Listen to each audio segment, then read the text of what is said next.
लीजिए सुनिए देवकीनंदन खत्री के लिखे उपन्यास चंद्रकांता के तीसरे भाग का 9वां बयान मेरी यानी समीर गोस्वामी की आवाज में।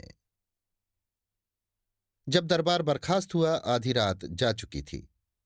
फतेह सिंह दीवान साहब को लेकर अपने खेमे में गए। थोड़ी देर बाद कुमार के खेमे में तेज सिंह, देवी सिंह और ज्योतिषी जी फिर इकट्ठे हुए। उस वक्त सिवाय इन चारों आदमियों के और कोई वहां न था। कुमार: क्यों तेज सिंह, बुढ़िया की बात तो ठीक निकली। तेज सिंह: जी हां, मगर महाराज शिवदत्त की चिट्ठी से तो कुछ और ही बात पाई जाती है। देवी सिंह: उसके लिखने का कौन ठिकाना, कहीं वो धोखा न देता हो। ज्योतिषी: इस वक्त बहुत सोच विचार कर काम करने का मौका है। चाहे शिवदत्त कैसी ही सफाई दिखाए, मगर दुश्मन का विश्वास कभी न करना चाहिए। तेज सिंह: आप ज्योतिषी हैं, विचारिए तो ये चिट्ठी शिवदत्त ने सच्चे दिल से लिखी है या खटाई रख के। ज्योतिषी जी कुछ विचार कर: ये चिट्ठी तो उसने सच्चे दिल से लिखी है, मगर ये विश्वास नहीं होता कि आगे भी उसका दिल साफ बना रहेगा। तेज सिंह: आजकल तो ऐसे ऐसे मामले हो रहे हैं कि किसी के सिर पैर का कुछ पता ही नहीं लगता। अगर ये चिट्ठी उसने सच्चे दिल से ही लिखी है तो अपने छूटने का खुलासा हाल क्यों नहीं लिखा। ज्योतिषी: इसका भी जरूर कोई सबब होगा। कुमार: क्या आप रमल से नहीं बता सकते कि वो कैसे छूटा। ज्योतिषी: जी नहीं, तिलिस्म में रमल काम नहीं करता और वो तहखाना तिलिस्मी है जिसमें महाराज शिवदत्त कैद किए गए थे। तेज सिंह: कुछ समझ में नहीं आता। देवी सिंह: वो चुड़ैल भी कोई पूरी अय्यार मालूम होती है। ज्योतिषी: कभी नहीं, मैं सोच चुका हूं, अय्यारी का तो वो नाम नहीं जानती। कुमार: खैर, जो कुछ होगा देखा जाएगा।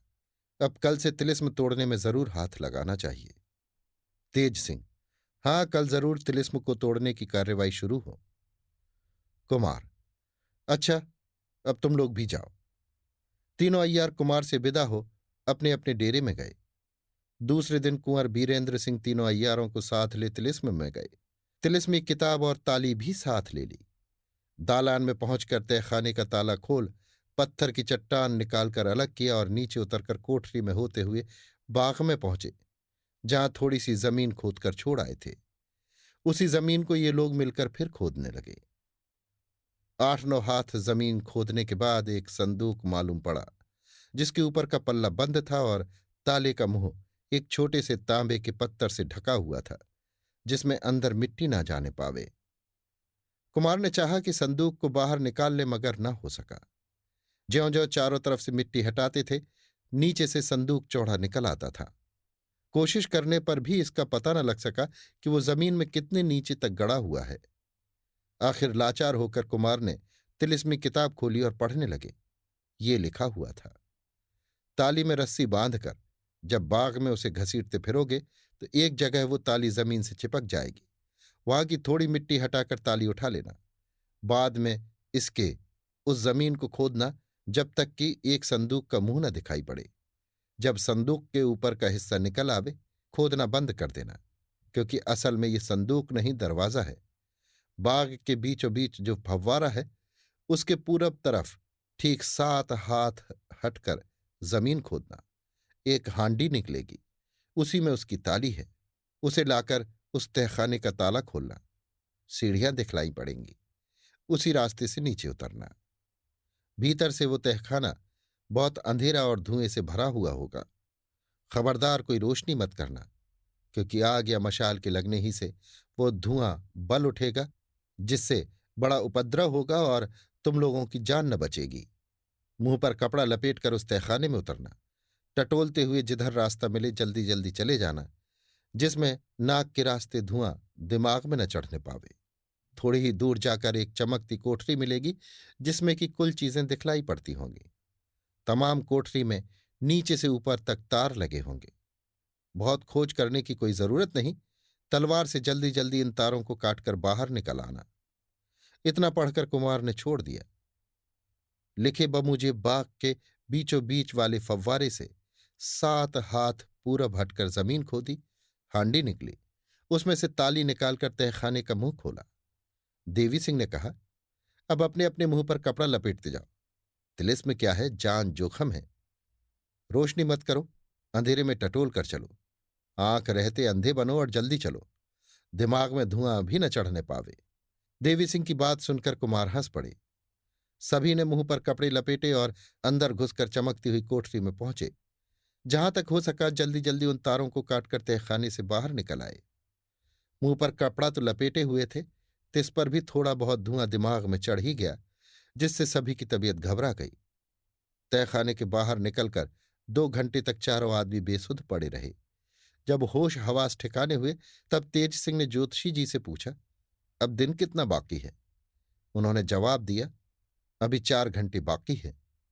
कुमार ने कहा, अब कोई काम करने का वक्त नहीं रहा, 1 घंटे में क्या हो सकता है? ज्योतिषी जी की भी यही राय ठहरी। आखिर चारों आदमी बाग के बाहर रवाना हुए और कोठरी तथा तहखाने के रास्ते होकर खंडहर के दालान में आए। पहले की तरह चट्टान को तहखाने के मुंह पर रख ताला बंद कर दिया और खंडहर के बाहर होकर अपने खेमे में चले आए। थोड़ी देर आराम करने के बाद कुमार के जी में आया कि जरा जंगल में इधर उधर घूमकर हवा खानी चाहिए। तेज सिंह से कहा। वो भी इस बात पर मुस्तैद हो गए। आखिर तीनों अय्यारों को साथ लेकर लश्कर के बाहर हुए। कुमार घोड़े पर और तीनों अय्यार पैदल थे। कुमार धीरे धीरे जा रहे थे।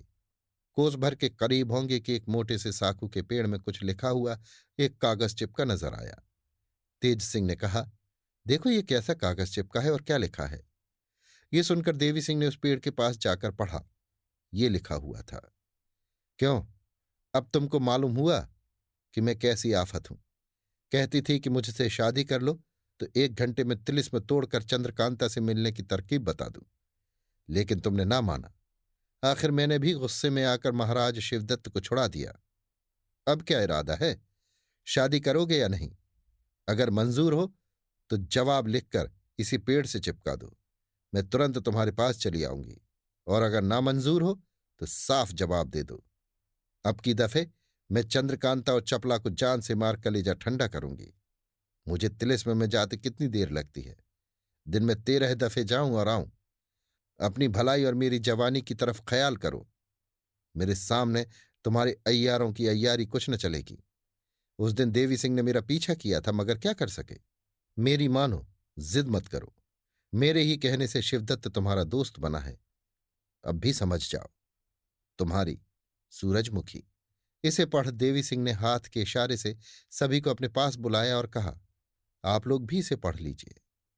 आखिर में सूरजमुखी पढ़कर सभी को हंसी आ गई। कुमार ने कहा, देखो इस चुड़ैल ने अपना नाम कैसे मजे का लिखा है। तेज सिंह ने ज्योतिषी जी से कहा, देखिए ये सब क्या लिखा है। ज्योतिषी जी ने जवाब दिया, चाहे जो भी हो, मगर मैं भी ठीक कहे देता हूं कि वो चुड़ैल कुमार का कुछ बिगाड़ नहीं सकती। इस लिखावट की तरफ ख्याल न कीजिए। कुमार ने कहा, आपका कहना ठीक है, मगर वो जो कहती है उसे कर दिखाती है। इतना कह कुमार आगे बढ़े। घूमते समय कई पेड़ों पर इसी तरह के लिखे हुए कागज चिपके हुए दिखाई पड़े। ज्योतिषी जी के कहने से कुमार की तबीयत न भरी। उदास होकर अपने लश्कर में लौट आए और तीनों अय्यारों के साथ अपने खेमे में चले गए। थोड़ी देर उसी सूरजमुखी की बातचीत होती रही। पहर रात गई होगी जब तेज सिंह ने कुमार से कहा, हम लोग इस वक्त बालादवी को जाते हैं, शायद कोई नई बात नजर पड़ जाए। ये कहकर तेज सिंह, देवी सिंह और ज्योतिषी जी कुमार से विदा हो गश्त लगाने चले गए। कुमार भी कुछ भोजन करके पलंग पर जा लेटे। नींद काहे को आती थी। पड़े पड़े कुमारी चंद्रकांता की बेबसी, वनकन्या की चाह और बुढ़ी चुड़ैल की शैतानी को सोचते आधी रात से भी ज्यादा गुजर गई। इतने में खेमे के अंदर किसी के आने की आहट मिली। दरवाजे की तरफ देखा तो तेज सिंह दिखाई पड़े। बोले, कहो तेज सिंह, कोई नई खबर लाए क्या? तेज सिंह, हाँ, एक बढ़िया चीज हाथ लगी है। कुमार, क्या है, कहाँ है, देखूं? तेज सिंह, चलिए। कुंवर बीरेंद्र सिंह तेज सिंह के पीछे पीछे खेमे के बाहर हुए। देखा कि कुछ दूर पर रोशनी हो रही है और बहुत से आदमी इकट्ठे हैं। पूछा, ये भीड़ कैसी है? तेज सिंह ने कहा, चलिए देखिए, बड़ी खुशी की बात है। कुमार के पास पहुंचते ही भीड़ हटा दी गई। कई मशाल जल रही थी, जिनकी रोशनी में कुमार ने देखा कि क्रूर सिंह की खून से भरी हुई लाश पड़ी है। कलेजे में एक खंजर घुसा हुआ अभी तक मौजूद है। कुमार ने तेज सिंह से कहा, क्यों तेज सिंह, आखिर तुमने इसको मार ही डाला? तेज सिंह, भला हम लोग एकाएक इस तरह किसी को मारते हैं? कुमार, तो फिर किसने मारा? तेज सिंह, मैं क्या जानूं? कुमार, फिर लाश कहां से लाए? तेज सिंह, बालादवी करते हम लोग इस तिलिस्मी खंडहर के पिछवाड़े चले गए। दूर से देखा कि 3-4 आदमी खड़े हैं। जब तक हम लोग पास जाएं वे सब भाग गए। देखा तो क्रूर सिंह की लाश पड़ी थी। तब देवी सिंह को भेज यहां से डोली और कहार मंगवाए और इस लाश को ज्यों का त्यों उठवा लाए। अभी मरा नहीं है, बदन गर्म है, मगर बचेगा नहीं। कुमार, बड़े ताज्जुब की बात है, इसे किसने मारा? अच्छा, वो खंजर तो निकालो जो इसके कलीजे में घुसा है। तेज सिंह ने खंजर निकाला और पानी से धोकर कुमार के पास लाए। मशाल की रोशनी में उसके कब्जे पर निगाह की तो कुछ खुदा हुआ मालूम पड़ा। खूब गौर करके देखा तो बारीक हरफों में चपला नाम खुदा हुआ था। तेज सिंह ने ताज्जुब से कहा, देखिए, इस पर तो चपला का नाम खुदा है और इस खंजर को मैं बखूबी पहचानता हूं। ये बराबर चपला के कमर में बंधा रहता था, मगर फिर यहां कैसे आया? क्या चपला ही ने इसे मारा है? देवी सिंह, चपला बेचारी तो खोह में कुमारी चंद्रकांता के पास बैठी होगी, जहां चिराग भी न जलता होगा। कुमार, तो वहां से इस खंजर को कौन लाया? तेज सिंह, इसके सिवा यह भी सोचना चाहिए कि क्रूर सिंह यहां क्यों आया। वो तो महाराज शिवदत्त के साथ था और उनका दीवान खुद ही आया हुआ है जो कहता है कि महाराज अब आपसे दुश्मनी नहीं करेंगे। कुमार, किसी को भेजकर महाराज शिवदत्त के दीवान को बुलवाओ। तेज सिंह ने देवी सिंह से कहा कि तुम ही जाकर बुला लाओ। देवी सिंह गए, उन्हें नींद से उठाकर कुमार का संदेशा दिया। वे बेचारे भी घबराए हुए जल्दी जल्दी कुमार के पास आए। फतेह सिंह भी उसी जगह पहुंचे। दीवान साहब क्रूर सिंह की लाश को देखते ही बोले, बस, ये बदमाश तो अपनी सजा को पहुंच चुका, मगर इसके साथ ही अहमद और नाजिम बाकी हैं। उनकी भी यही गति होती तो कलेजा ठंडा होता। कुमार ने पूछा, क्या ये आपके यहां अब नहीं है? दीवान साहब ने जवाब दिया, नहीं, जिस रोज महाराज तहखाने से छूट कर आए और हुक्म दिया कि हमारे यहां का कोई भी आदमी कुमार के साथ दुश्मनी का ख्याल न करे, उसी वक्त क्रूर सिंह अपने बाल बच्चों तथा नाजिम और अहमद को साथ लेकर चुनार से भाग गया। पीछे महाराज ने खोज भी कराई, मगर कुछ पता न लगा। देखते देखते क्रूर सिंह ने 3-4 दफे हिचकी ली और दम तोड़ दिया। कुमार ने तेज सिंह से कहा, अब ये मर गया, इसको ठिकाने पहुंचाओ और खंजर को तुम अपने पास रखो, सुबह देखा जाएगा। तेज सिंह ने क्रूर सिंह की लाश को उठवा दिया और सब अपने खेमे में चले गए। अभी आप सुन रहे थे देवकीनंदन खत्री के लिखे उपन्यास चंद्रकांता के तीसरे भाग का 9वां बयान, मेरी यानी समीर गोस्वामी की आवाज में।